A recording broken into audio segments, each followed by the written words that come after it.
saya dari Prodi Pendidikan Ekonomi. Perkenalkan, nama saya Devina Utari Hairunisa. Perkenalkan, nama saya Emdirka Alfariski. Perkenalkan, nama saya Nashwa Audrara Hakim.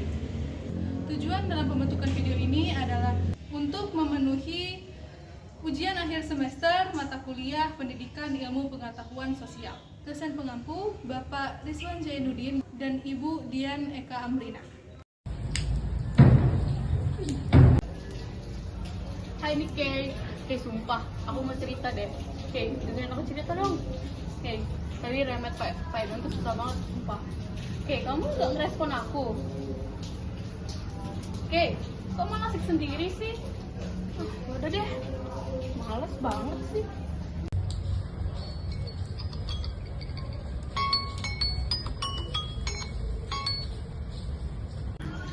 Halo Kak Vina, baik. Kakak gimana kabarnya?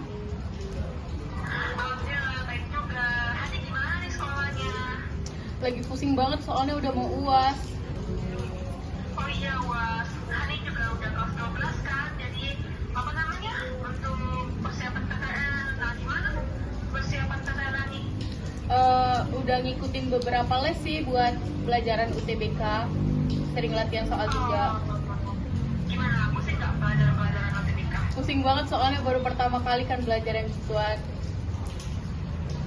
Assalamualaikum warahmatullahi wabarakatuh. Bersama saya Nashwa Audrara Hakim dari kelompok 2 yang sedang mengangkat tema pengaruh gadget terhadap cara interaksi generasi muda. Di sini saya sedang berada di SMA Negeri 1 Palembang dan dengan bersama salah satu siswanya. Perkenalkan, nama saya Nizami Hairunisa, biasa dipanggil Hadi. Saya adalah siswa kelas 12 SMA Negeri 1 Palembang. Baik Hani, di sini kakak ini mau bertanya beberapa hal ya.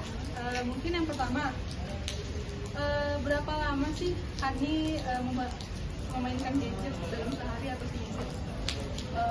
Biasanya dalam sehari itu gadget itu kan dipakai untuk sekolah, biasanya untuk mencari informasi atau tugas digital yang diberikan oleh guru. Kalau boleh izin nih, kalau boleh tahu, bisa dibuka screen time dari HP-nya biar tahu.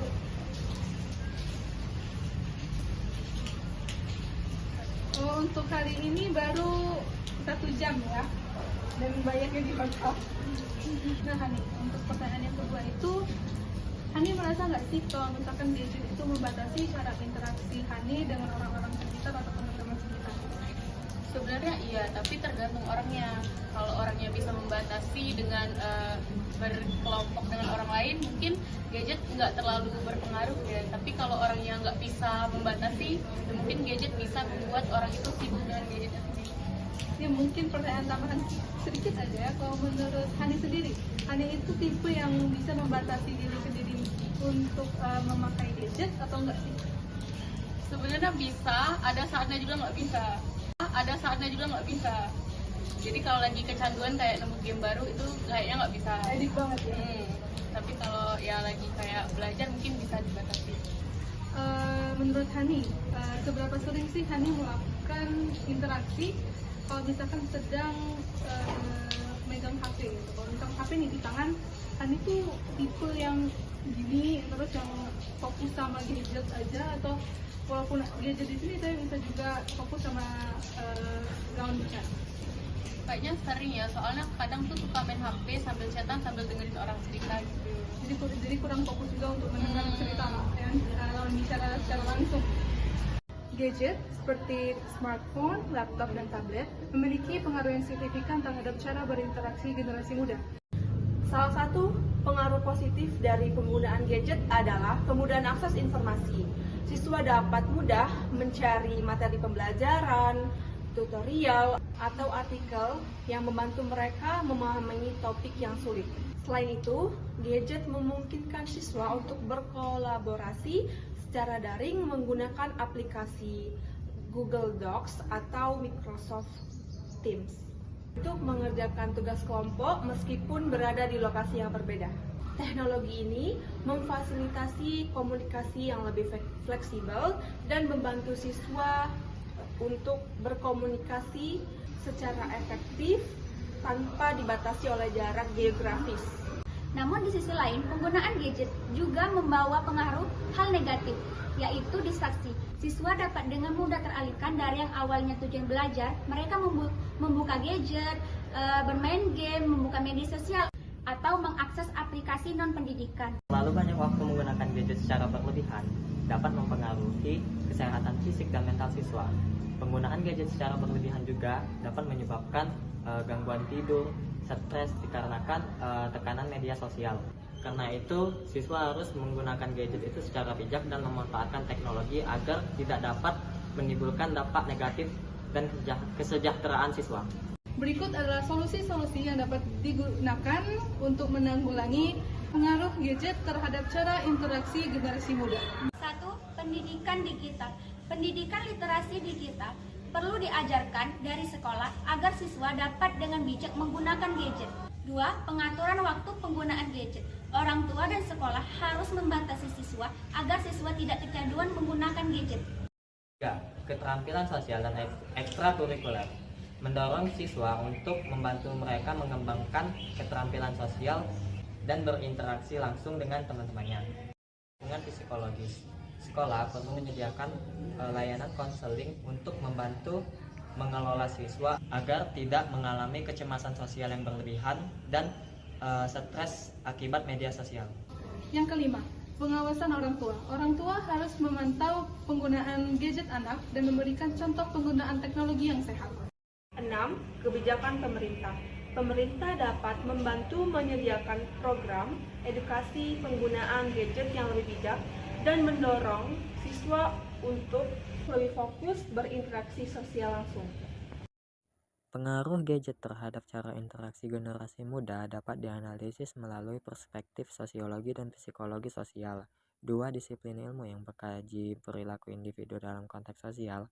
Penggunaan gadget yang semakin meluas di kalangan generasi muda mempengaruhi cara mereka berinteraksi baik dengan sesama teman, sekelas maupun dengan masyarakat secara lebih luas. Dari sudut pandang sosiologi, gadget berperan dalam mengubah struktur sosial dan pola hubungan antara individu dalam masyarakat, sementara dari sisi psikologi sosial, gadget mempengaruhi perkembangan psikologis individu dan interaksi sosial mereka. Dalam sosiologi, interaksi sosial adalah proses di mana individu saling berhubungan dan memengaruhi satu sama lain dalam kehidupan sehari-hari. Gadget, sebagai alat teknologi komunikasi, telah merubah cara generasi muda berinteraksi. Menurut teori struktural fungsionalisme yang dikembangkan oleh Emil Durkheim dan Talcott Parsons, teknologi dan alat komunikasi seperti gadget merupakan bagian dari struktur sosial yang lebih besar. Gadget memfasilitasi komunikasi yang lebih cepat dan efisien, tetapi juga dapat menciptakan fragmentasi sosial, di mana interaksi sosial yang terjadi lebih sering berbentuk virtual daripada tatap muka. Hal ini dapat mengurangi kualitas hubungan sosial antar individu, karena generasi muda lebih banyak berkomunikasi melalui layar daripada berinteraksi secara langsung. Sesuai dengan data yang sudah kami kumpulkan dari 20 responders, di data pertama, 50% responden menggunakan gadget lebih dari 5 jam, yang menggambarkan bahwa memang benar generasi muda tidak bisa lepas dari gadget. Namun di data selanjutnya, 70% responden masih nyaman berkomunikasi secara langsung daripada virtual. Sesuai dengan data yang kami kumpulkan, di data pertama, 65% responders menyadari bahwa interaksi sosial akan semakin buruk, dan di data selanjutnya, 35% responders memilih mempengaruhi positif karena dengan gadget mereka bisa berinteraksi dengan teman-teman mereka meskipun di lokasi yang berbeda. Pengaruh gadget terhadap siswa juga terkait dengan masalah psikologis, seperti kecemasan sosial dan kesehatan mental. Penggunaan gadget yang berlebihan dapat menyebabkan stres sosial, terutama akibat tekanan untuk selalu terkoneksi dan mengikuti perkembangan di media sosial. Tekanan untuk mendapatkan pengakuan, misalnya dalam bentuk likes atau komentar, dapat meningkatkan kecemasan sosial dan stres. Siswa yang terlalu fokus pada dunia maya juga mungkin merasa terisolasi dalam kehidupan nyata, mengurangi kemampuan mereka untuk membangun hubungan yang sehat dengan teman sebaya atau keluarga.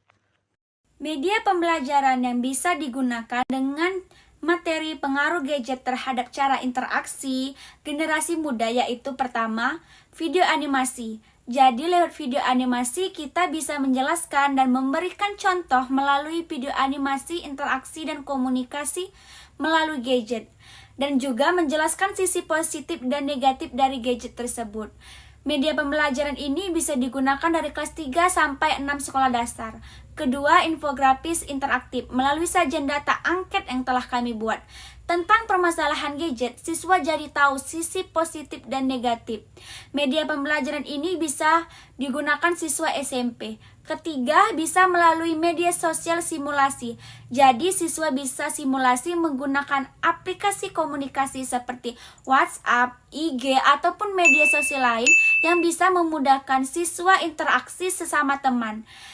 Media pembelajaran ini bisa digunakan untuk siswa SMA. Gadget mempermudah, tapi interaksi nyata lebih bermakna.